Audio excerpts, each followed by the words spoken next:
The challenge we face today in this country is good versus evil. When I was younger, I really didn't think so. I actually thought that there were just competing interests for ways of life. And I looked to my friends as a kid who were Republican, and they said, we want policies that do this thing. My Democrat friend said, we want policies that do that thing. I said, they're all arguing for similar things, right?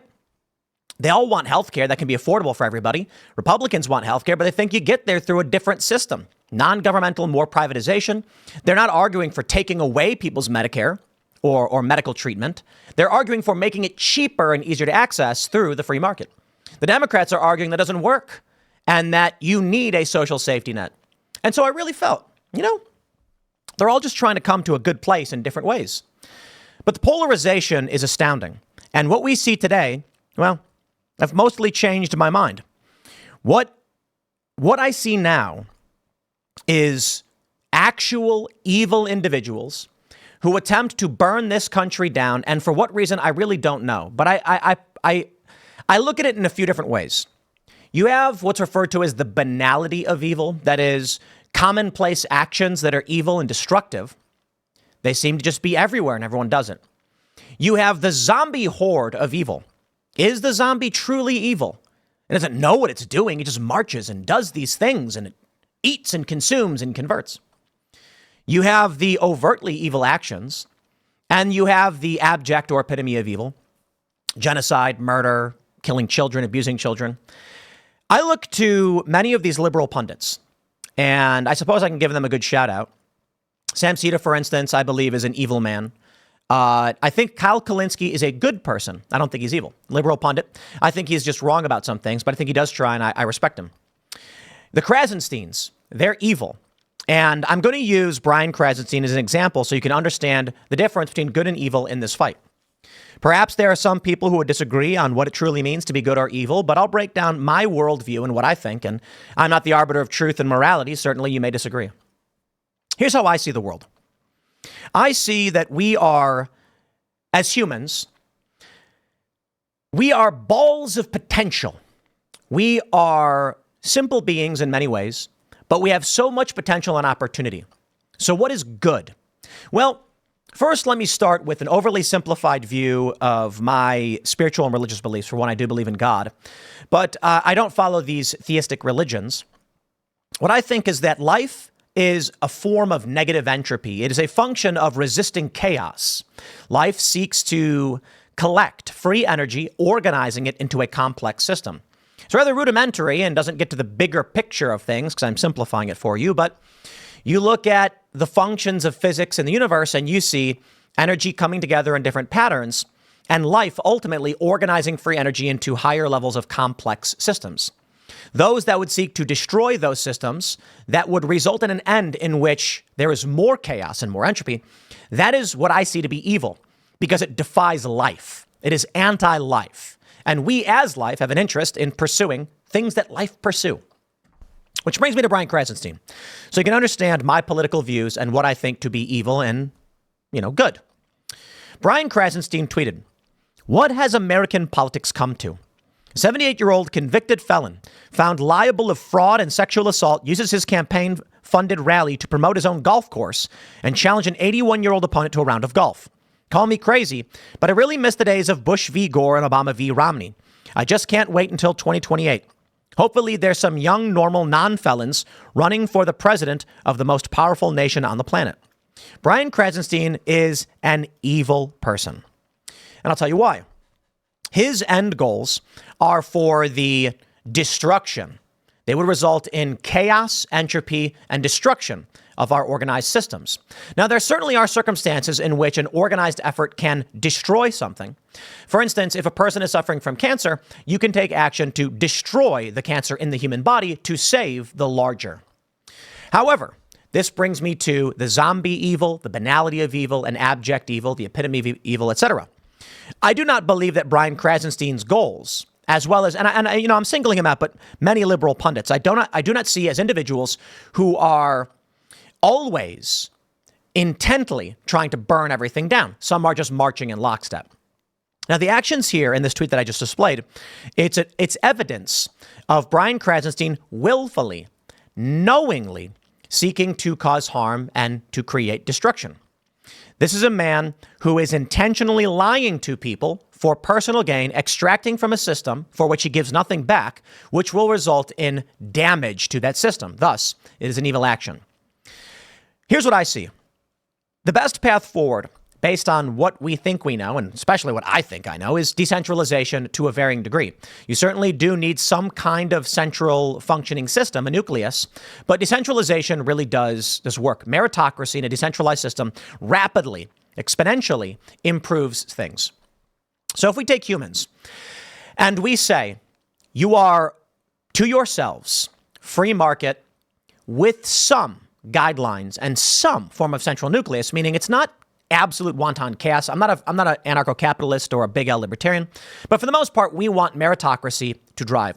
When humans encountered a serious problem in New York City back at the turn of the century, 1800s to 1900s, horse manure, piling the streets. The problem presented by the central authority, by the thinkers, was within 20 or 30 years, there will be so much horse manure in the streets, you'll be unable to live and work. How will we deal with this problem? Do we ban horses? Well, no. Humans invented the automobile. And then all of a sudden there was zero horse manure. Now, of course, this led to carbon emissions, general pollution, etc. And it doesn't mean that we are not without problems, but humans advanced. When we are presented with a problem, the decentralized process of human governance in the free market tends to solve these problems and create solutions. You then have people who believe, no, government and central authorities should dictate. The problem is no one person can clearly see the whole picture, hence the Soviet Union's failures. Now let's isolate this whole narrative down to a single point. The actions of Brian Krassenstein, why he is evil. His brother is evil too. And I think this is important. My response to the man is, you're evil. That's really it. He's evil. Why? Well, let's start from the very beginning. It's easier to articulate all these thoughts in a long-form video as opposed to Twitter, but then I'll read the rest of what I said. Donald Trump, a 78-year-old convicted felon. Sure. But that really ignores the context of the modern political condition in the United States. That is, the third highest ranking member of the DOJ stepping down in an unprecedented move to join a local office in the United States for which Donald Trump, the former president, and who has the honorific title president, was criminally charged under a statute that was beyond its statute of limitations, falsifying business records. Well, they upgraded it to a felony, citing it is exaggerated, or what's the right word? It is a felony, an advancement, whatever you call it in law. I'm not a lawyer. It is an aggravation when you are falsifying business records in furtherance of another crime. Now, in order for the state to actually accuse you of a crime, you must be convicted in a court of law. That's in our Constitution. We have due process rights. Well, in this instance, Donald Trump was never convicted or proven to have committed a secondary offense. The state of New York, a local jurisdiction, cited an unknown secondary crime, and the judge told the jury, you do not need to be unanimous on what that secondary crime was, so long as you believe Trump committed the first crime. The problem here is the state does not have the authority under the Constitution to assert a crime was committed definitively unless due process occurs. Trump did not have due process to any secondary crime. Thus, to claim he committed a felony in this regard it's nonsensical. Well, that context matters. But why then is Brian Krassenstein calling him a convicted felon? Why is he then saying he was found liable of fraud and sexual assault? Also, removing the context from the greater conversation. The greater context is simple. The United States is undergoing a very serious period of tumult, and fraud and sexual assault and the felonies are in wide dispute.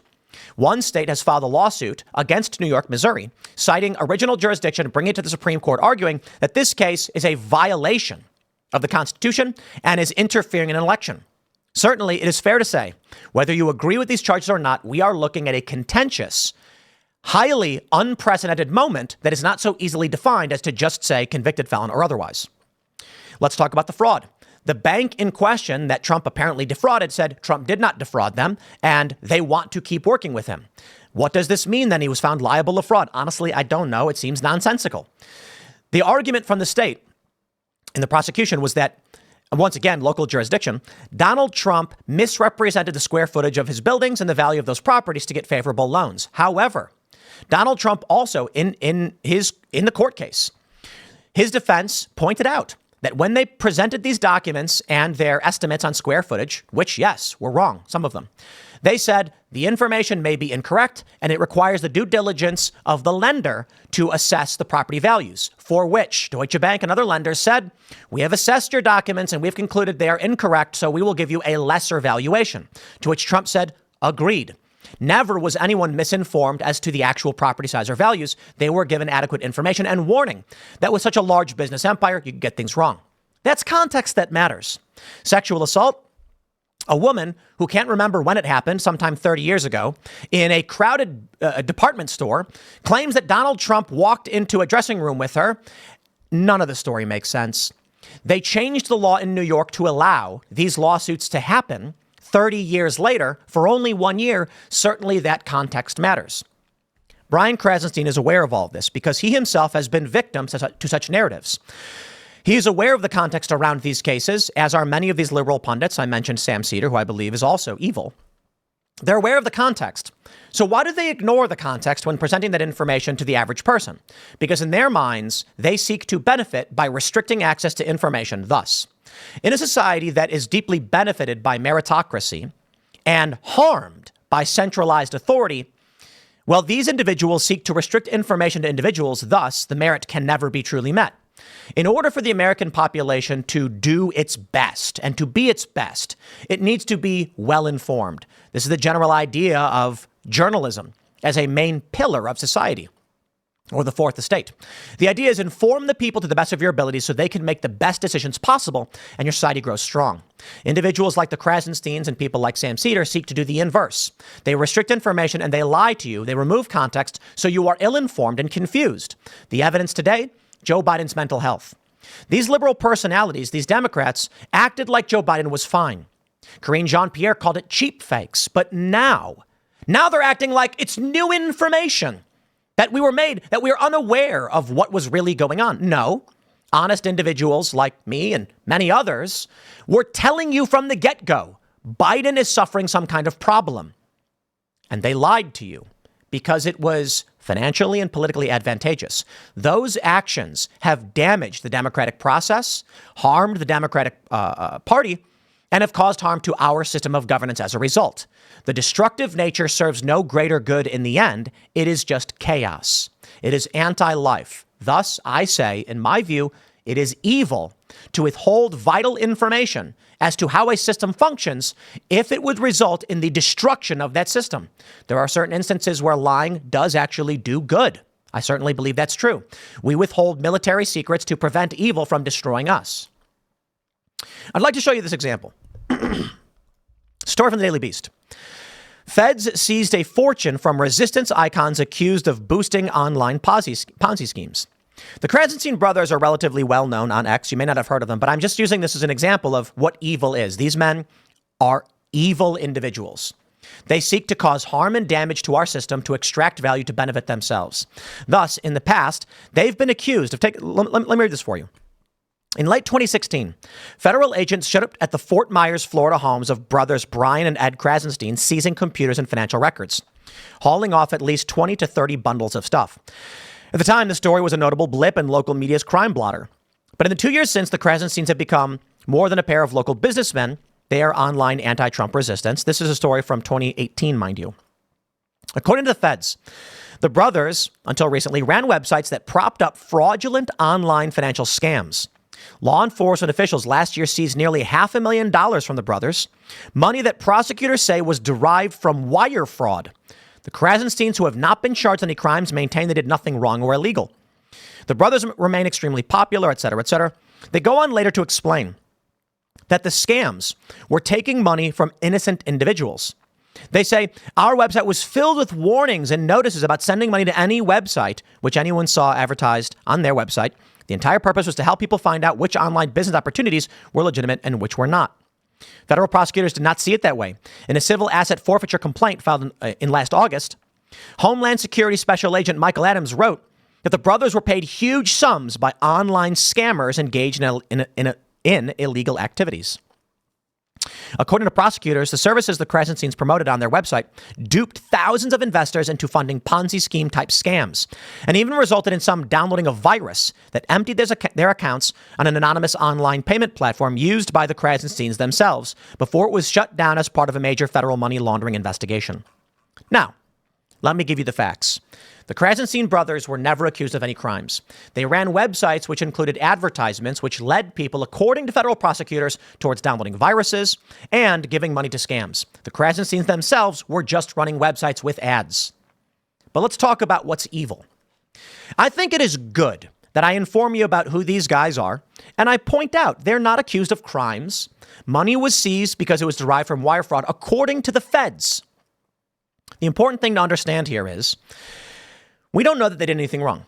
They could just be really stupid. I think that's fair. I don't know. You decide. Now let's talk about how to be evil. I could certainly do this.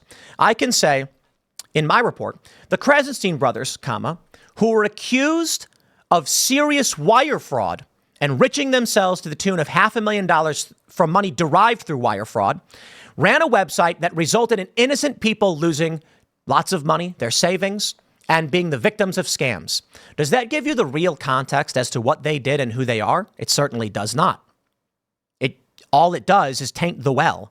It poisons the well so that you don't actually understand. Now, let me give you a breakdown of how the post I see here from the Krassensteins, it's evil. Let me break this down for you. He says, call me crazy, but I miss the old days. I said, you're evil. That's it. I think these guys are evil. Brian's response, I take it you think I'm evil because I'm not voting for the convicted felon found liable of fraud and sexual assault. Interesting concept there, Timmy. Evil. No, I called him evil. Didn't have anything to do with him saying he was voting for this guy. I'm calling him evil for the reasons I've laid out already. I call him evil all the time. Apparently, it really bothers these guys. But you see what he's doing here. I said, in my response, that's not what I said. I think you're evil because you intentionally lie to people. To which he continues the line. What did I lie about in the post you are replying to? I'll wait. Let me guess. Trump isn't really a convicted felon, despite being convicted on 34 felony counts because you say so. I never said that. I never said Trump wasn't convicted of anything. But you see how he injects that. What Brian Krassenstein is doing, I go on a breakdown. I should just read my posts, but this is an anchoring technique in social engineering manipulation. He's doing it on purpose. He admitted he's doing it on purpose. Alex Soros tweeted May 31st, Democrats should refer to Trump as a convicted felon at every opportunity. Repetition is the key to a successful message, and we want people to wrestle with the notion of hiring a convicted felon for the most important job in the country. To which Brian Krassenstein tweeted, I've been tweeting the exact thing. Hammer it home over and over 100%. Brian has publicly stated he's doing this as a messaging technique. It's social engineering 101. I never said anything about Trump's conviction in the post. Just pointed out that he's an evil guy. Why? Well, he posted in the past he's doing this to manipulate people. Hence, he's evil. In my response, he then once again performs what's called a social engineering anchoring technique. Here, let me read for you my thread. So I think I tried to make it succinct when I was responding. I said, this response chain is actually a good example. You're manipulative. You exploit ignorance using assumptive language and reasoning for political ends. You're what's wrong with humanity. You're a plague. You omit context to drive your political ends, exploiting ignorance for personal gain. You exist in the mindset of autocrats and authoritarians who believe that the use of manipulative tactics are warranted because you're better than others. You think you are. Your constant convicted line is a good example. Of course, we could debate legal merits, legal definitions, politics, etc. But you're using a common manipulation tactic seen in social engineering instead. You insert a conclusion outside of the conversation, anchoring. The tactic aims to drive an idea, to anchor it, by having it rest as a footnote outside the context of the conversation. I could add to every tweet something like this too, needlessly adding that you're a scammer accused of fraud. It's irrelevant, but it anchors an idea. The goal, of course, is that no matter what you say, I will shift the argument into a different area. Quote, the Krassensteins committed fraud and are scammers? Question mark. I never accused them of it. It's a question, right? It's social engineering 101, and you guys do it all the time. You're evil. So does Sam Cedar, for instance. Oh, I know the context. You were never arrested or charged. Your website ran bad ads. But that's social engineering. Ignore context, anchor, and pressure. You're evil and you know it. We see this routinely in media. The Krassensteins, who are accused of defrauding and scamming innocent people, expressed outrage over Trump's conviction. The paragraph is factually correct but completely dishonest, and it misframes who and what you are actually mad at and why you're mad at Donald Trump. You're evil.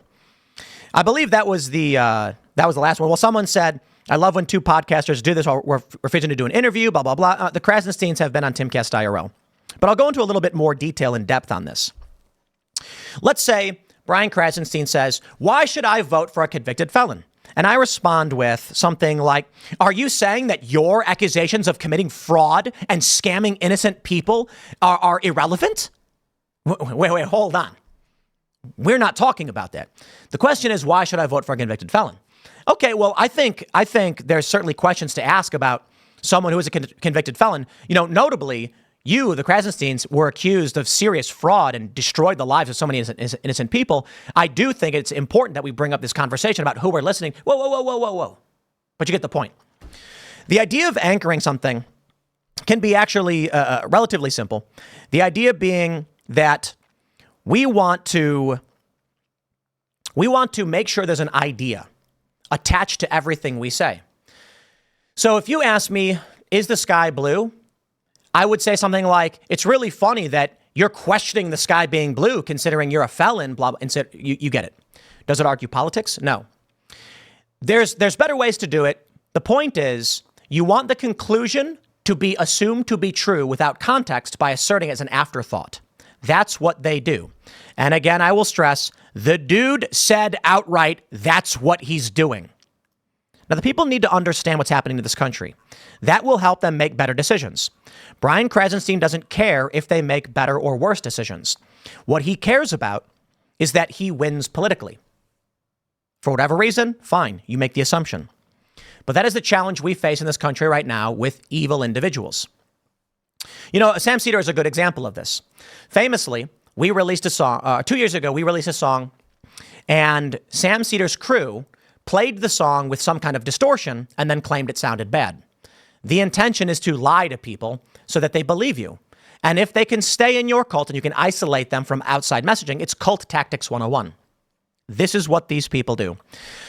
Another example is recently I stated that I was correct in my assessment in 2020 based on Moody's Analytics when we saw the bellwether districts and the votes that Trump got. But what I did not get correct was the strategy employed by Democrats related to ballot harvesting and the quote unquote shadow campaign, as Time magazine called it.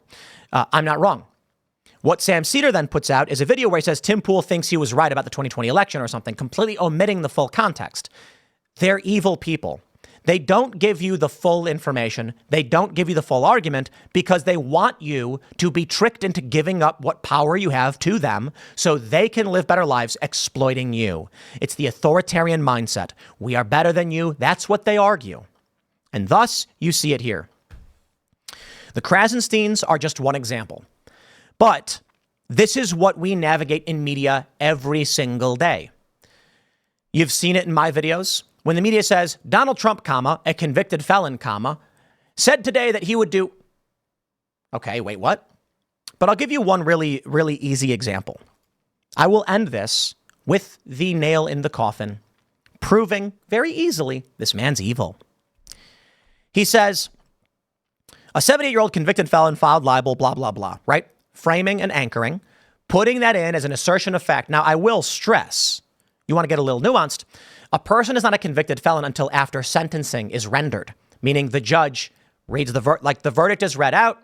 The judge says, for this, you will be sentenced. As of right now, sentencing is postponed due to a question of immunity. So Trump is not legally a convicted felon. They're just saying that. That was the point the whole time.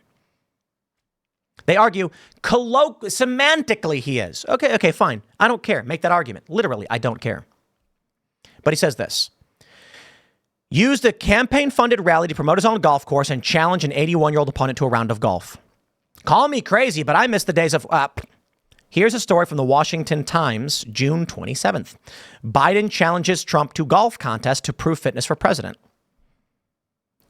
So, at a major political debate, and not even the first time, Biden challenged Trump to a round of golf. Trump then says the same thing, and of course, this is my point. Brian Krassenstein is omitting the context. Biden already challenged Trump twice. Trump responded saying he'd challenge him for charity. Now they're acting outraged. This is what they do. They're evil. Their intention is to make sure you cannot live a good life, that you succumb to their tactics and give up your freedom, your choice, your right, your resources.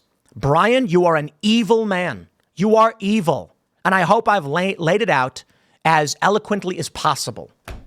I'll leave it there. Next segment's coming up at 6 p.m. on this channel. Thanks for hanging out, and I'll see you all then.